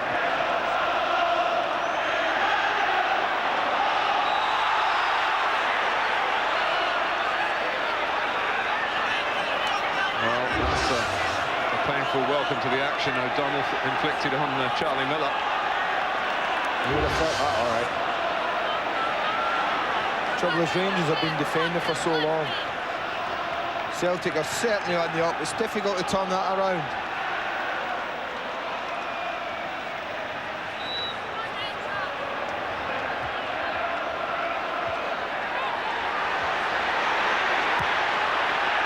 Clearance was by Di Canio. Van Hooydonk with a Rangers player. Alberts it is down. Play was then stopped for a free kick in Celtic's favour, but pandemonium is breaking out here. There's a suggestion too that Celtic's celebrations were deemed too excessive by Jim McCluskey. Well, we don't quite see what went on there. And that was a free kick given there. Celtic wanted to get on with it. Ball's played away. That should have been a booking for Björklund for kicking the ball away. They seem to have different interpretations this side of the border. McStay.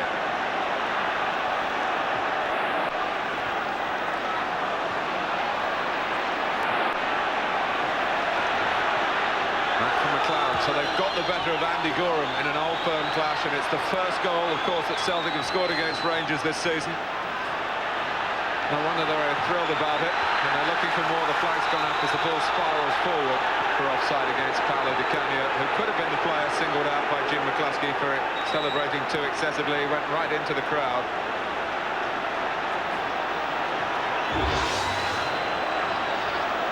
Well, that's one of the laws that I have no sympathy with at all, made by people who've never ever scored goals in their lives. Certainly not at this level where it means absolutely everything.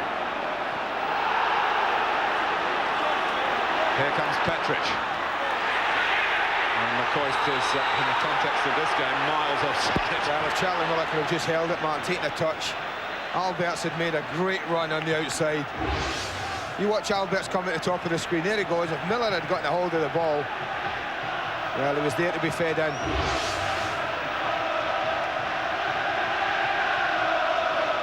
Bit of nail-biting for Walter Smith. Eric Bow Anderson adjusting the tracksuit behind the manager.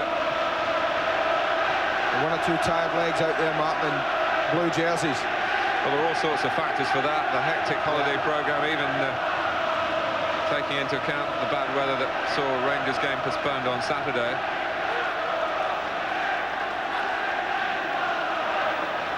Also the flu bug that's in both camps. The fact that a number of players have only recently come back from injuries, but the frowns are with the league leaders now. Well, can Celtic do here tonight what they did at Aberdeen when they were a goal down and hit back to win 2-1? They've got the best part of 20 minutes, and they've got Tom Boyd on the ball.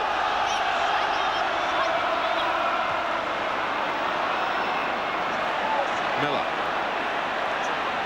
Boyd should have got it back, did in the end, but made it a bit more difficult than it needed to be. Here's Di Canio, running to the left is Cadet. Robertson has to concede the corner. Well, he did the right thing. He had Di Canio coming behind him. He wasn't sure about the knock back to the goalkeeper. Di Canio keeps running from there. One or two spaces beginning to open. Front men are making runs and getting some joy. Well, this is balanced right on the brink. Alberts. He gets it upfield as far as McNamara. Good challenging by McCoist.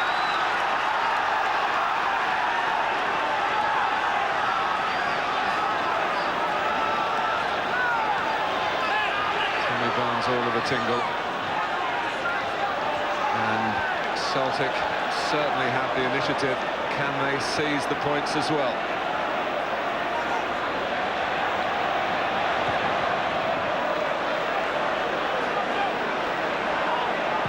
Stubbs.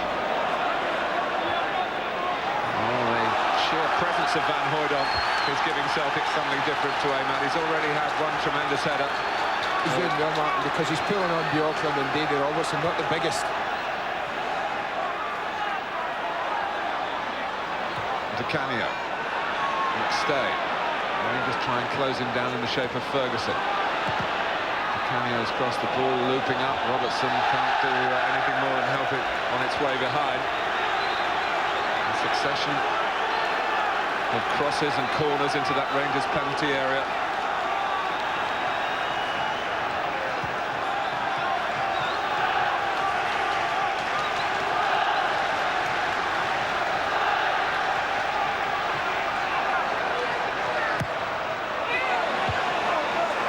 Robertson clears. Di Canio. Well, the corner count rises. These are nerve-wracking times for Rangers. And they want a better corner. This is the third one, Mark, but neither of the previous two have really have enough quality to trouble Rangers. Hardly cleared the edge of the 6-yard box. They want to put something in here where these players can go and attack. Well, it goes back to McNamara. Coyce sticks out the toe. Here's Hannah, the new boy. DiCamio. It's got to be touched away for a corner again by McLaren. That was a better ball.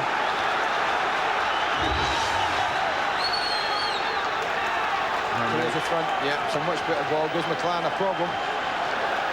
Celtic fans in the stadium having a great view of all this at that end of the ground.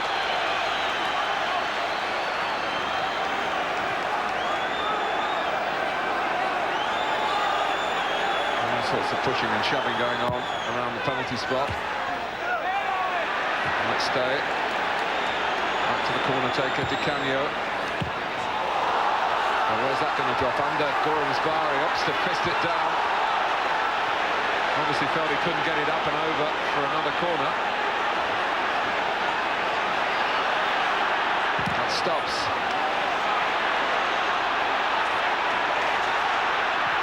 Clallan can't get out, but at least the ball's rebounded out of play off McStay. And Walter Smith is going to bring on Eric Bow Anderson, who's got blistering pace and may just help Rangers counter-attack. Also, Peter Van Bossen's coming on as well, so Craig Moore and Ali McCoist to replace. So that's the full set of substitutions for Rangers. 15 minutes or so left on the clock.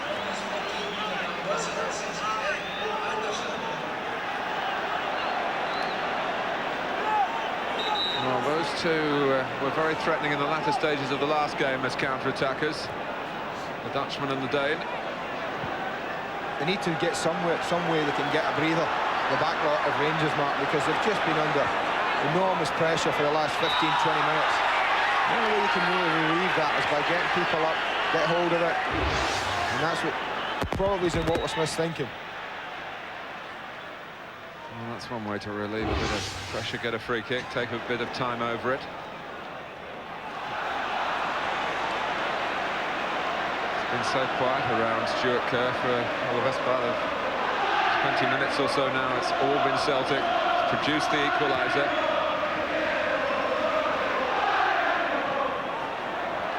Cadet. Sensibly by Petric. Here's Robertson. He's still full of running. On from Alberts. Good positioning from Boyd, tucking in from left back as he's now playing in a back four.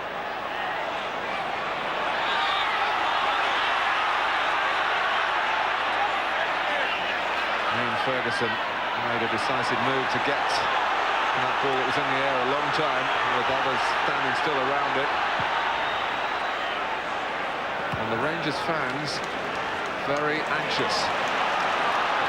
Clallan. Here's Van Bossen. It's a hard game to attune to the pace of, arriving from the bench.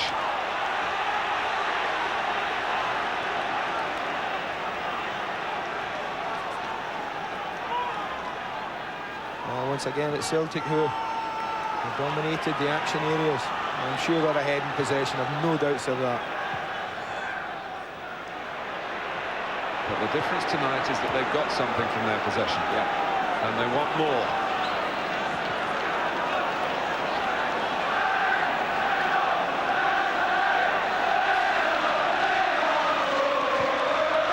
Clallan. Here's Cadet.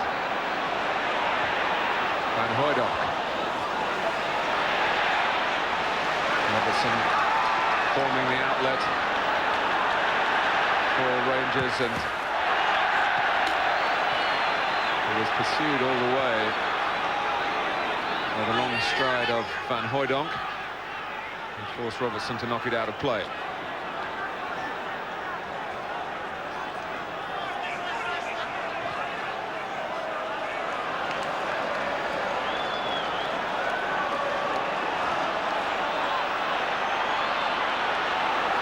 Stops. To see what he was trying to do, but it was by no means a good attempt to get the ball up and beyond the Rangers midfield towards the run of DiCamio. Do you think, Andy, now, it's an amazing game this psychologically as well as in other senses, one or two Celtic players will be thinking about, hang on a minute, we've got a goal here, we're level. Should we just rein it in a little bit? Here's Van Vossen. I think not, Mark. I think as it stands, this is a better point for Rangers in the context of the Premier League than it is for Tommy Burns' team. And I think if Tommy thinks his team go and win it, he'll be saying, let's go and win this.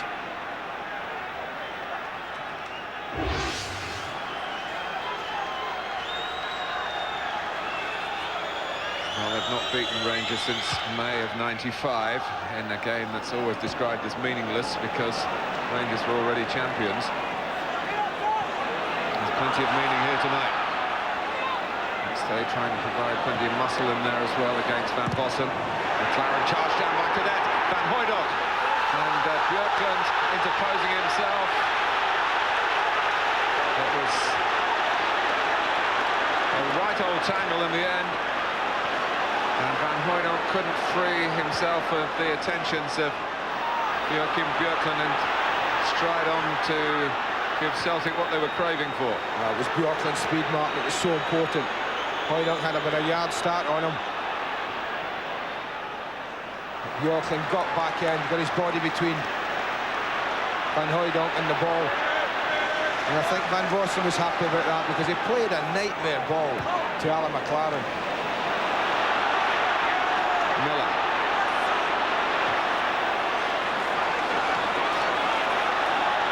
We shouldn't rule out the possibility, of course, of Rangers coming up with another goal, although they've hardly threatened. But here's Eric Bo Anderson. Corner. No, that had to be well timed, didn't it? Good turn from Bo Anderson here, and as he comes across, that's got to be timed perfectly, that tackle. David Hanna did just that. That's Petric. That's Van Vossen. Headed back a long way by McLaren. Miller. And Petric. Now Di Canio, and great agitation on the Rangers bench as the ball was given away and Celtic given the chance and the room to come forward here. Cadet, Di Canio, and it's all over intricate between the two of them. That was all. Too neat.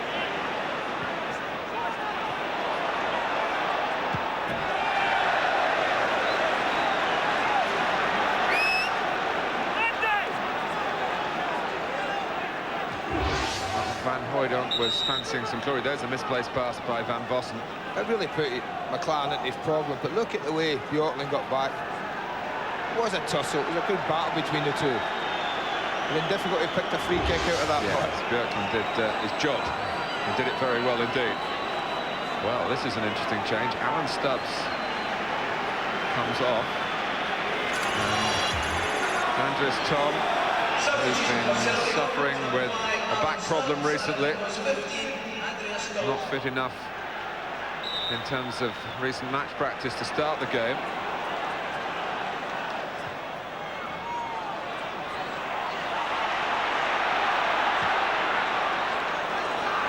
Looks like Hanna's gone into the back line. It has, yeah. Well, here's Alberts, and here's Anderson! Rangers back in front, 7 minutes to go. Suicide for Celtic. And yet again, a wonderfully cool finish and a white-hot atmosphere. Just like Paolo Di Canio, the bounce there beats Jackie McNamara. But he wasn't tempted with the shot. He was so aware of Bo Anderson's position. And that was a super slot. So like Di Canio's, so aware of the goalkeeper's position, and tucks it beautifully into the corner. No problem for McNamara, the bounce just deceives him. Might have been tempted to shoot Alberts, but he knew Anderson was in a better position. Well, Rangers have hardly threatened the entire second half. And Walter Smith has come up with a substitution to delight the management and to change the course of the game and put the season, he will hope, back on track. And Celtic must be absolutely stunned. They've contributed so much to the second half, and they're behind again.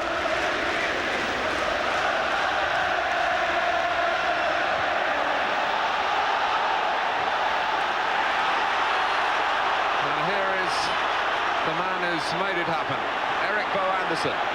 Others streaming forward in support.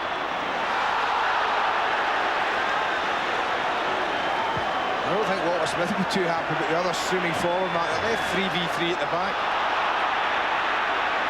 Tom.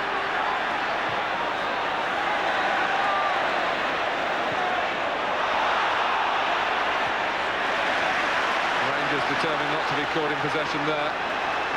Van Vossen. Well, Alberts, who scored so early, has set up a second so late.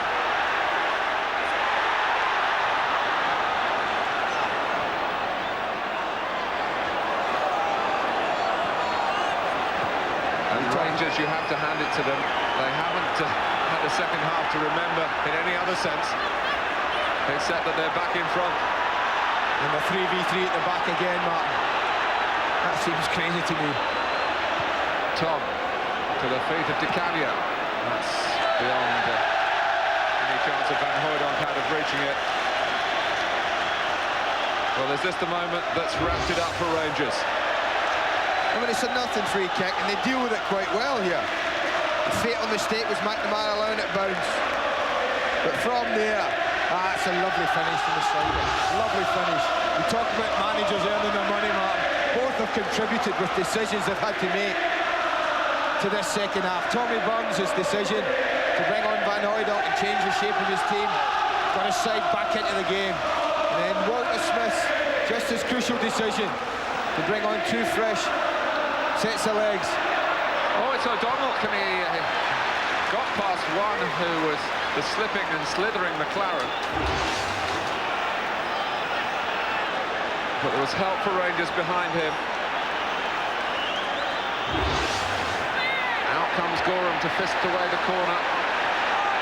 McNamara to surely knock it straight back in, which he does. That's Phil O'Donnell. And connects, but there's no flags up. Flags up. Flags up. That was a lovely spinning shot. Linesman's flag was up very quickly. Ball comes back out from here. Oh, I tell you what. That's not offside. That is not offside. That is not offside. The header down, the control was good, the decision wrong.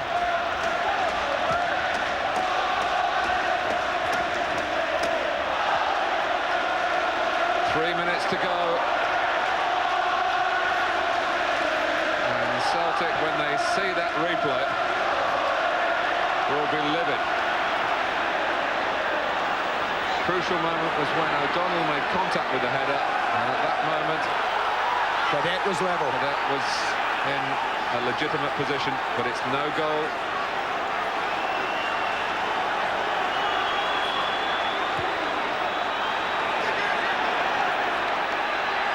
Di Canio. McStay. Half a chance for Paul McStay. I've seen him score from that sort of range. There's no doubt he's got a lot of players to go past here. There's no problem with that. Ball's played beautifully back to him. Never over the top of the ball. Andy, your thoughts about the man of the match tonight? I've always said in this match it's always difficult to pick an individual. I think there's one from the minute it's gone, minute it started, from start to now, has been David Robertson. Has been the most impressive, I feel. And he's my man of the match. Oh, and Kerr got a bit nervy then. Not through any proximity of any opponent, but in his desire to get Celtic forward.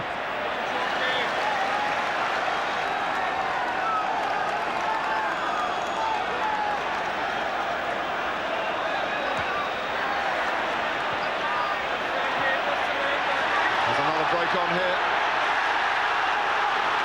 Can Rangers really wrap it up? It's Eric Bo Anderson again. A sensational confidence from the substitute. And no wonder Walter Smith embroils himself in the celebration. He has taken the game totally away from Celtic. It's 3-1.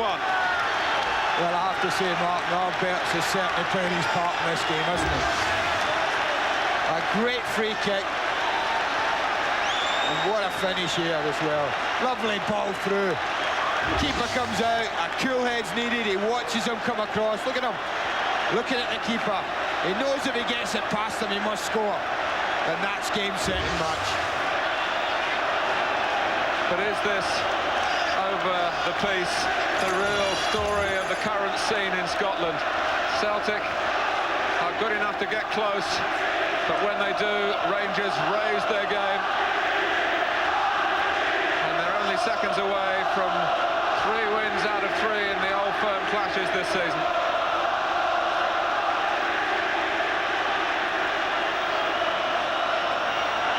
McStay.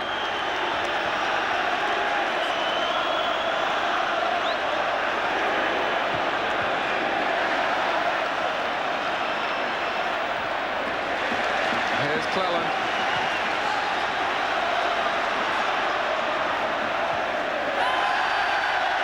Well, it might be 3-1, Mark, but what a big decision that disallowed cadet goal has proved to be. Came either side of 2 goals in the last 6 minutes from Eric Bow Anderson. 3-1 when it might have been 2-2. 3-1 when it should have been 2-2.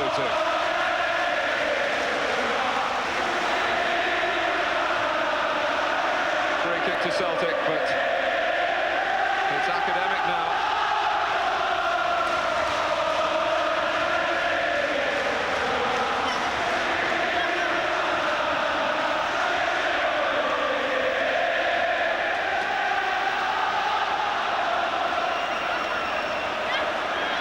Tim McCluskey getting the wall back.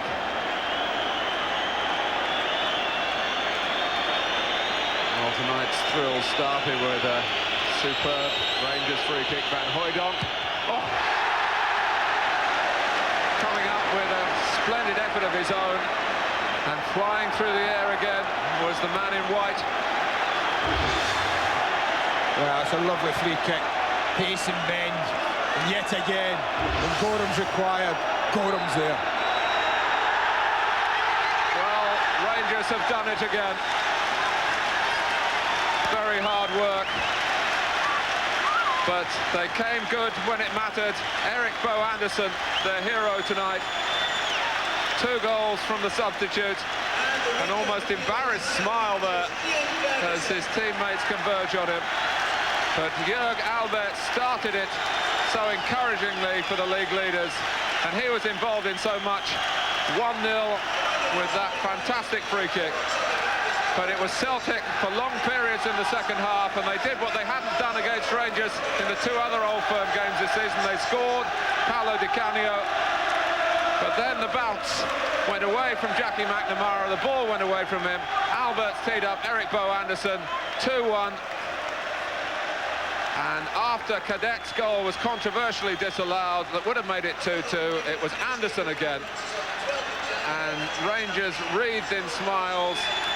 Celtic have to take it on the chin again, hoping that they're not totally knocked out of title contention. But now they definitely need the help of other clubs to slow Rangers' proud progress. 3-1 the final score. Let's join Davy Provan. David, once again, Rangers have delivered here tonight when it most matters. How big a step do you think you've taken tonight in terms of the championship? Well, obviously, we need 3 points tonight, and it makes that Celtic make it a wee bit harder for themselves now. But there's still 16 games left, and they've got a couple of games in hand, so it's not all over yet. We've still got a long way to go yet. Is it all the sweeter, this victory tonight, given the players that you were missing? Yeah, I mean, it just shows you that we don't need Laudrup and Goffey.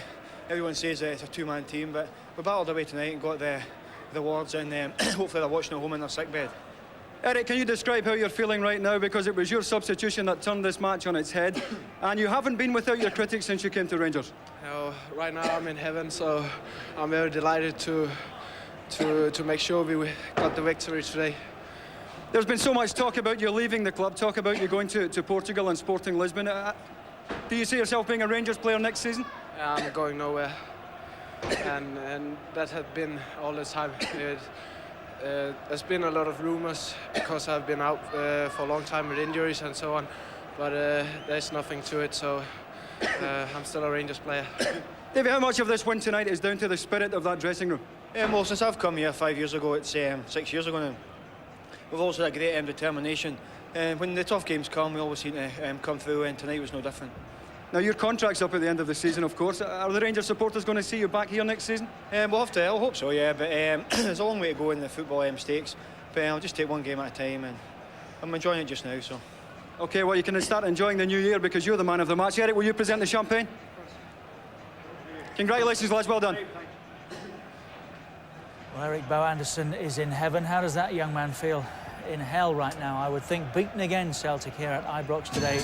3-1.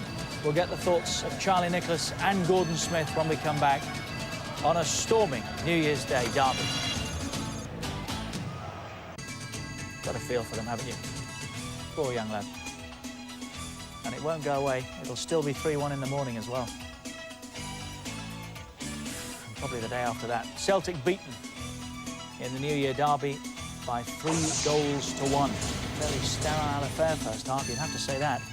But it really came to life in the second 45 minutes. But Celtic will probably once again be wondering how it went away from them. 4 bookings in total on the night. Di Canio's second half, after he'd scored, wasn't as bad as Hart's mind when he went off after scoring. First half action areas, look where the ball was for the most part, in that middle third. Second half, all that changed, and quite dramatically as well. Celtic had the best of it and the possession, but they've lost the match 3-1. Here's the Rangers manager, Walter Smith, with Davy Probin. Walter, I know before this match you tried to play its importance down, but you've just taken 3 crucial points towards the championship. Do you think that was no more than you deserved tonight?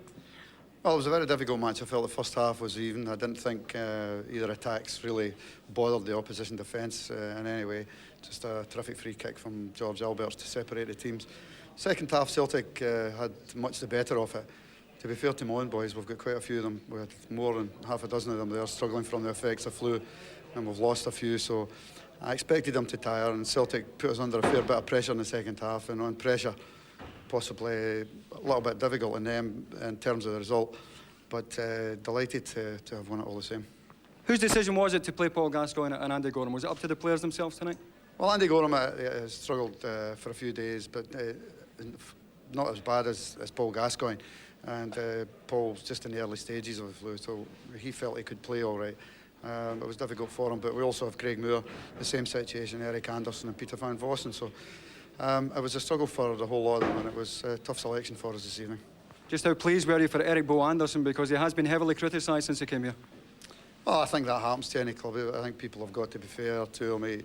He's never had a great run. His goal-scoring record speaks for itself. If somebody can show me a player with a better goal-scoring record, that's something. They might show me a better player, but I don't know whether they'll show me a better goal-scorer. So how significant is this win tonight in terms of the championship itself? Well, like all managers, we still consider we're only into the second half.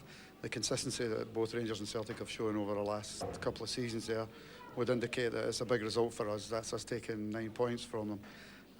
It means that we've created an 8-point gap on them. I know it might look a bit bigger with games in hand, but it was a big result for us. But we're under a fair bit of pressure going to Easter Road on Saturday. That's always a tough match. We've already lost there this season. So no use winning these games and then dropping points elsewhere. And so far this season, we've dropped points against teams when we've been in a winning position, and none of these teams have been Celtic. So we've still got a bit of football to play. Well, you start at Easter Road on Saturday, as you say. Are you hoping to be in better shape health-wise going into that one? Well, I'll be very doubtful if we will be. I mean, you know, most of them struggle through tonight's game. I would think that as long as we can manage to get the same gritty performance, I'll be happy. But I would think that we'll have to make a few changes from that team. Thanks a lot, Walter. Well done tonight. Thanks, David. Charlie Nicholas and Gordon Smith have been with us all evening. A very different reaction to that result in here. Let's look back at the most important and crucial points of another New Year's Day derby that has gone Rangers' way. Well, is it all over then, Charlie? I think it is, Richard. I think, OK, there's a lot of games to go. You just can't see Celtic 2 games in hand, 14 behind. You can't see Rangers dropping that amount of points. Plus, the pressure is on Celtic to win every game now. What an opening. Albertz with the free kick. An absolute screamer. But in truth, that was about the only highlight of the first half, Gordon, wasn't it? Yeah, there wasn't much goal-mouth action, and Walter Smith alluded to it there. Hardly either defence troubled at all. That free kick bounced awkwardly for Andy Gorham, but really, both teams, I thought, gave each other too much respect. There was probably a little bit too much fear on both sides because of the importance of the game. He's a character, Charlie, isn't he, Di Canio? Yeah, he's a big personality, very popular, of course, with the Celtic fans, not with too many others. But after the goal, really, Celtic got the old 1-2 trick again from Rangers, and you just felt that Rangers weren't going to get in it. They needed to change. But when Celtic had started the second half with Donald in the central role, it did make a big difference to them. They dominated the second half, to be fair. Well, there was an appetite, wasn't there? A real desire. As though somebody had said at half-time, hey, do you realise what we're playing for here, how high the stakes are? Van Hooijdonk made a difference when he came on, didn't he? And all of a sudden, they looked like a team that wanted something out of it. Yeah, I think Tommy took a bit of a risk when he brought in Van Hooijdonk because he was playing a cagey way, but they were a goal down and he had to do something. And it worked for them because Van Hooijdonk, I thought, stirred things up. He did really well at the goal, laid it on for Di Canio to score. But then all of a sudden, Tommy took another risk in order to go and win the game. And as we've seen in the past, that's what cost him. He took off Stubbs in the central defence, put on another attacking player, left that a little bit of open space, and Rangers exploited it again. Well, I don't know. I would tend to go along with the fact that it's an error from Jackie McNamara. Maybe even be down as a double error because he should have cleared his lines, put Brian O'Neill in a bit of trouble, and from then, as soon as it went 2-1, the game was over. Rangers were pretty solid after that. At 1-1 here, you'd have to say that Celtic looked strong. Walter Smith changed things around. He got no legs up front, had he? Barry Anderson came on. Well, I think they had to change also, didn't they? Because they were pinned in their own half for so long. But full credit to him, he brought on the 2 forwards. You're quite happy with that goal? I think he's maybe just a bit chuffed, eh? But the thing was, at that stage, I mean, that was a lovely touch from Van Hooijdonk, to be fair. Look at this, a good tackle by McLaren. And I thought McLaren was outstanding in the game too. But that is a good finish. Very, very cool at the back post. I feel sorry for him being booked. I mean, the importance of the game, what that goal must have made I feel like. Now, the only thing I can think of there is that is a handball, but it looks as if he's given offside, which is a bad decision. It looked like there from... This is a good finish. This is not an easy one. That's not an easy finish, that. That's a good finish. Bo Anderson, what a difference he made coming on. That was a good finish, but you're right. And we've seen a linesman there just reacting, touching his hip, as if maybe it is a handball. There's no way it can be for offside. It's got to be for handball or some other infringement. But this is a cool finish. Albertz as well, Charlie. I mean, he found Bo Anderson for both goals there with lovely little passes into him, diagonal balls for a good run. That's a great save. Right. He helped make the 2. He scored a fabulous goal. He had, and again, had a very impressive match, probably the best he's played for several weeks. But I had to agree with Andy Gray. I thought David Robertson was outstanding. And for you then... Rangers had even more problems with the beginnings of a flu epidemic.